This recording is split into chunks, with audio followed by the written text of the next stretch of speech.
Dans cette vidéo, je vais te montrer comment grâce aux effets Boris FX, tu peux facilement rajouter un effet 3D à tes enregistrements d'écran. Sauf Filmora, bien entendu. Salut à tous, c'est Nico pour la chaîne Wondershare Filmora France, bienvenue pour ce nouveau tuto. Aujourd'hui, on va donc découvrir la méthode pour passer des éléments vidéo en 3D comme ça. Par exemple des enregistrements ou des captures d'écran, ça les rendra bien plus dynamiques. Alors cet effet assez avancé est possible sur Filmora grâce au Boris Effect. Ce sont des effets très professionnels que vous allez pouvoir retrouver sur Filmora grâce à l'abonnement en option ressources créatives. Peut-être que vous l'avez déjà. Je vous mettrai dans tous les cas le lien utile en description. Allez, voyons voir comment on crée donc cet effet 3D. Alors déjà pour commencer, si vous ne savez pas comment enregistrer l'écran dans votre ordinateur, sachez que c'est possible directement via Filmora. On a fait un tuto spécifique là-dessus, celui-ci, mais rapidement je vous le redis, une fois sur Filmora, il suffit de cliquer ici sur enregistrer, puis enregistrer l'écran du PC. Là, on a cette fenêtre qui s'ouvre avec plusieurs réglages possibles, notamment pour la résolution, le micro ou encore la webcam. Une fois que les paramètres sont OK, il suffit ensuite de cliquer à droite sur ce gros bouton rouge et hop, l'enregistrement se lance. Dès qu'on a fini notre démonstration, on peut arrêter l'enregistrement, touche F9 de base, et automatiquement Filmora va importer la capture dans Média, on la voit ici. Super, maintenant qu'on l'a, on va pouvoir lui appliquer un effet 3D comme ça. Et ça, ce n'est pas très compliqué grâce au Boris FX. On glisse l'enregistrement dans la timeline. Et on découpe uniquement l'extrait qu'on souhaite styliser avec un mouvement 3D. Bien, maintenant on se rend dans l'onglet Effets, puis tout en bas dans Boris FX. Là, on a la liste de tous les effets, qui ont tous ce logo diamant indiquant qu'ils appartiennent bien aux ressources créatives de Filmora. Ok, l'effet qui nous intéresse se trouve dans la catégorie BCC stylisé. On se rend dedans, et là c'est celui-ci, BCC Cast Shadow. On voit d'ailleurs que l'aperçu est déjà incliné en 3D. On le prend et hop, on l'applique à notre plan. Ensuite, on se rend dans les paramètres du plan, puis dans la partie Effets. Là, Filmora nous affiche l'effet BCC Cast Shadow avec toutes ses options. C'est un effet très complet, mais nous, ce qui nous intéresse pour rester simple, c'est seulement la partie ici, plan de l'image.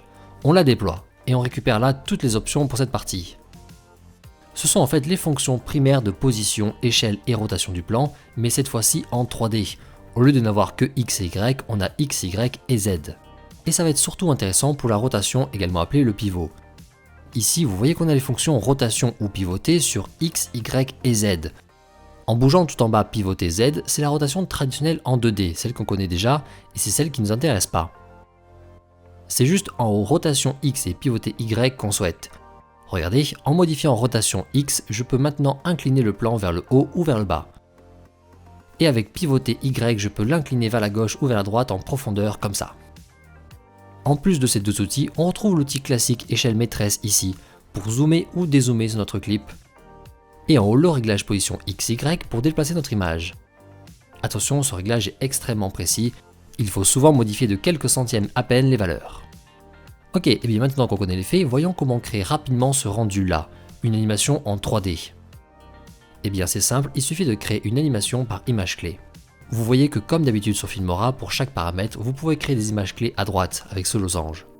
On se place bien au début du clip dans la timeline, et ensuite, selon ce que vous souhaitez comme rendu, on va modifier l'inclinaison X et Y du clip, via rotation X et pivoter Y. Voilà, quelque chose comme ça. Ensuite, on zoome un peu avec l'échelle maîtresse, histoire de ne plus avoir de bord noir à l'image.